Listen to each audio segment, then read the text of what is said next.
بسم اللہ الرحمن الرحیم۔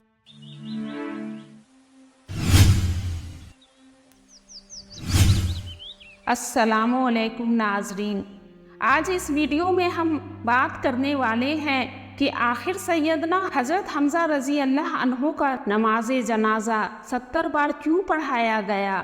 ان کی قبر 2 بار کیوں کھولی گئی؟ جنگ احد کے 46 سال بعد جب ان کی قبر کو کھولا گیا تو اس میں ایسا کیا ہوا؟ تو ناظرین، آپ سے گزارش ہے اس واقعہ کو جاننے کے لیے پوری ویڈیو ضرور دیکھیں۔ ناظرین، حضرت امیر حمزہ رضی اللہ عنہ آپ صلی اللہ تعالیٰ علیہ وآلہ وسلم سے صرف عمر میں 2 سال بڑے تھے۔ آپ کی کنیت ابو عمارہ تھی۔ آپ نہایت حسین جمیل، دبلے پتلے، چوڑی چھاتی اور قد کے لمبے تھے۔ آپ اپنے بھتیجے محمد صلی اللہ تعالیٰ علیہ وآلہ وسلم سے بے پناہ محبت کیا کرتے تھے۔ ان کی حفاظت کے لیے ہمیشہ پیش ہوتے۔ ان کی موجودگی میں کسی کفار میں اتنی ہمت نہ تھی کہ وہ آپ صلی اللہ تعالیٰ علیہ وآلہ وسلم کو کسی قسم کا نقصان پہنچاتے یا ان سے کوئی غلط الفاظ کہتے۔ ابھی آپ صلی اللہ تعالیٰ علیہ وآلہ وسلم کی اعلان نبوت کے پورے 6 سال گزر چکے تھے۔ حضرت حمزہ رضی اللہ عنہ صبح شکار پر نکلتے تو شام واپس آتے، پھر خانہ کعبہ کا طواف کرتے۔ اس کے بعد قریش کے سرداروں کی محفل میں جا بیٹھتے۔ ایک دن معمول کے مطابق جب آپ شکار سے لوٹے تو آپ کی بہن حضرت صفیہ رضی اللہ عنہا نے کوہ صفا کے نزدیک ان سے کہا، بھائی، آپ کو معلوم ہے کہ آج ابو جہل نے آپ کے بھتیجے کے ساتھ کیسا گستاخ برتاؤ کیا ہے؟ اس نے آپ کے بھتیجے کو گالیاں دیں، ان سے ہاتھا پائی کی۔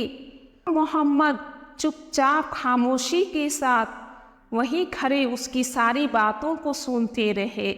یہ سنتے کے ساتھ آپ اپنی تیر کمان لے ابو جہل کے پاس جا پہنچے۔ ابو جہل جو قریش کے سرداروں کے بیچ میں بیٹھا ہوا تھا، اس کے سر پر ایسا کمان مارا کہ اس کا سر پھٹ گیا، اور ابو جہل سے کہنے لگے، تو نہیں جانتا کہ میں اپنے بھتیجے محمد کی دین کی حمایت کرتا ہوں؟ اب سے میرا بھی وہی دین ہے۔ کس میں اتنی ہمت ہے کہ وہ مجھے روک لے؟ یہ دیکھ قریش کے باقی کے سردار ابو جہل کی مدد کے لیے آگے آئے تو ابو جہل نے سوچا کہ کہیں بنی ہاشم سے بنی مخزوم کے لوگوں میں جنگ نہ چھڑ جائے، تو وہ انہیں روک کہنے لگا، جانے دو، میں نے آج اس کے بھتیجے محمد کو بہت باتیں سنائی ہے۔ پھر جب ہجرت کر سبھی مسلمان مدینہ چلے گئے تو وہاں تمام قریشیوں نے مسلمانوں کے ساتھ جنگ کا اعلان کر دیا۔ سن 613 عیسوی میں جنگ بدر کا معاملہ پیش ہوا، جس میں حضرت حمزہ رضی اللہ عنہ کو اسلامی لشکر کا پہلا علم بردار بنایا گیا۔ حضرت حمزہ رضی اللہ عنہ نے جنگ بدر میں مکہ کے مشہور جنگجو اور پہلوان عتبہ کو ایک ہی بار میں جہنم واسی کر دیا، جس کی وجہ سے پورے عرب میں ان کی دھاک بیٹھ گئی۔ اب کفار جنگ بدر میں مارے گئے کفاروں کا بدلہ لینے کے لیے جنگ احد کا اعلان کر مسلمانوں پر حملہ ور ہو گئے۔ کفاروں کا اصل مقصد حضرت حمزہ رضی اللہ عنہ سے بدلہ لینا تھا، کیونکہ جنگ بدر میں انہوں نے ہی کفاروں کو سب سے زیادہ نقصان پہنچایا تھا۔ کفاروں میں جبیر بن مطعم جو اپنے چچا کا بدلہ لینا چاہتا تھا، اور ہند بنت عتبہ جو ابو سفیان کی بیوی تھی، وہ اپنے باپ عتبہ کا بدلہ لینا چاہتی تھی۔ دونوں نے وحشی بن حرب جو بہت ہی اچھے نیزے باز تھے، انہیں لالچ دیا کہ اگر تو حمزہ کو مار ڈالے گا تو ہم تمہیں آزاد کر دیں گے اور ڈھیر سارا مال و دولت بھی دیں گے۔ وحشی بن حرب جو ایک غلام تھے، ہر قیمت پر اپنی آزادی چاہتے تھے۔ انہوں نے ان کی بات مان جنگ احد کے دوران ایک پتھر کے ٹیلے کے پیچھے چھپ حضرت حمزہ رضی اللہ عنہ کا وہیں انتظار کر رہا تھا۔ ادھر حضرت حمزہ رضی اللہ عنہ میدان میں جب دشمنوں کے ساتھ لڑائی میں مشغول تھے تو وحشی بن حرب نے ایسا نیزہ ان پر پھینکا کہ وہ نیزہ ان کے ناف کے نیچے آر پار ہو گیا تو وہ وہیں شہید ہو گئے۔ جب جنگ احد میں کفاروں کی فتح ہوئی تو ہند بنت عتبہ حضرت حمزہ کی لاش کو ڈھونڈتی ہوئی ان کے پاس پہنچی، ان کا کلیجہ چاک کیا اور چبا گئی، ناک کان انگلیاں کاٹ زیور بنا کر پہن مکہ میں داخل ہوئی۔ جب آپ صلی اللہ تعالیٰ علیہ وآلہ وسلم نے اپنے چچا کے جسم کی ایسی بے حرمتی دیکھ آپ رونے لگے، ان کے ساتھ ساتھ تمام موجود وہاں صحابہ بھی رونے لگے۔ آپ صلی اللہ تعالیٰ علیہ وآلہ وسلم نے بلند آواز میں کہا، میرے چچا آپ سید الشہداء ہیں۔ جب حضرت حمزہ رضی اللہ عنہ کی بہن حضرت صفیہ رضی اللہ عنہا کو اپنے بھائی کی شہادت کا پتہ چلا تو بھائی کے دیدار کو مدینہ سے احد کے مقام کے لیے نکل گئیں، مگر آپ صلی اللہ تعالیٰ علیہ وآلہ وسلم نے حضرت صفیہ رضی اللہ عنہا کے بیٹے سے کہا کہ وہ انہیں راستے پر ہی روک لیں، اگر اپنے بھائی کی لاش کو اس حالت میں دیکھیں گی تو ان کے صبر کا بندھن ٹوٹ جائے گا۔ جب آپ کے بیٹے نے انہیں راستے پر روکنا چاہا تو وہ بولی، میں اپنے بھائی کا سارا حال سن چکی ہوں، یہ تو اللہ کی راہ میں دی جانے والی ایک عظیم قربانی ہے۔ پھر آپ صلی اللہ تعالیٰ علیہ وآلہ وسلم نے انہیں میدان میں آنے کی اجازت دے دی۔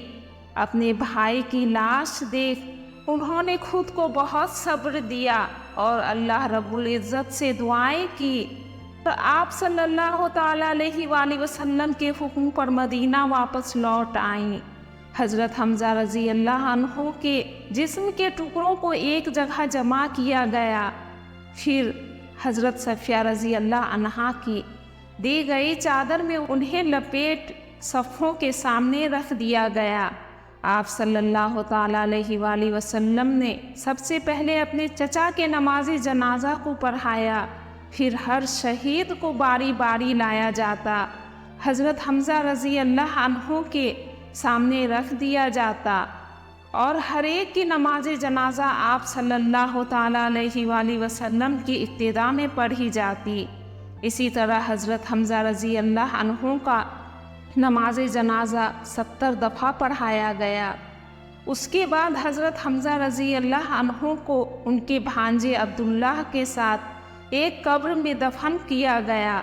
مسلم بخاری سے روایت ہے کہ جنگ احد کے 46 سال بعد جب معاویہ بن ابو سفیان کے دور حکومت میں انہوں نے ایک نہر احد کے مقام پر نکالنے کا حکم دیا، جب اس نہر کا کام شروع کیا گیا تو مدینہ میں یہ اعلان کروا دیا گیا کہ جن کے شہید رشتہ دار احد میں دفن ہیں وہ انہیں وہاں سے نکال کسی اور جگہ منتقل کر لیں تاکہ انہیں پانی سے محفوظ رکھا جا سکے۔ حضرت جابر بن عبداللہ فرماتے ہیں کہ یہ اعلان سن سبھی مدینہ والے احد کے جانب نکل گئے، جس میں میں بھی شامل تھا، کیونکہ میرے والد عبداللہ بھی جنگ احد میں شہید ہوئے تھے۔ جب حضرت حمزہ رضی اللہ عنہ کی قبر کو کھودا گیا تو کھودنے کے دوران ان کے پاؤں پر کدال جا لگی، ان کے پاؤں سے تازہ خون نکلنے لگا۔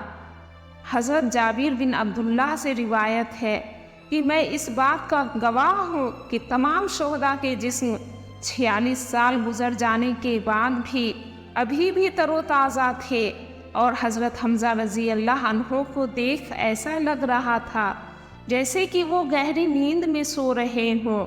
جب سپاہیوں نے وہاں یہ منظر دیکھا تو قبر کی کھدائی کو روک دیا اور دوبارہ سبھی کو اسی حالت میں دفن کر دیا جیسے پہلے تھا۔ سن 1904 عیسوی میں حضرت حمزہ رضی اللہ عنہ کی قبر کی کھدائی سلطنت عثمانیہ کے سلطان عبدالحمید ثانی کے دور میں کروایا گیا۔ انہیں خواب میں اشارہ ملا کہ حضرت حمزہ رضی اللہ عنہ کے جسد مبارک پر پانی موجود ہے۔ انہوں نے ان کی قبر کو کھدوا کر اس کے چاروں طرف 50 فٹ گہرائی تک مضبوط دیواریں بنوائیں۔ ناظرین، اگر آپ کو یہ ویڈیو پسند آئی ہو تو آپ سے گزارش ہے کہ دل سے ایک لائک کر دیں، ساتھ ہی چینل کو سبسکرائب کر بیل آئیکن کو ضرور دبا دیں، جس سے کہ ایسی ہی اسلامک ویڈیو کی نوٹیفیکیشن آپ تک پہنچے۔ اس ویڈیو کو اپنے دوستوں رشتہ داروں تک ضرور شیئر کریں۔ اگر اس حوالے سے آپ کے پاس کوئی معلومات ہو تو ہمیں بھی کمنٹ کے ذریعے ضرور بتائیں۔ ملتے ہیں اگلی ویڈیو میں۔ السلام علیکم، فی امان اللہ۔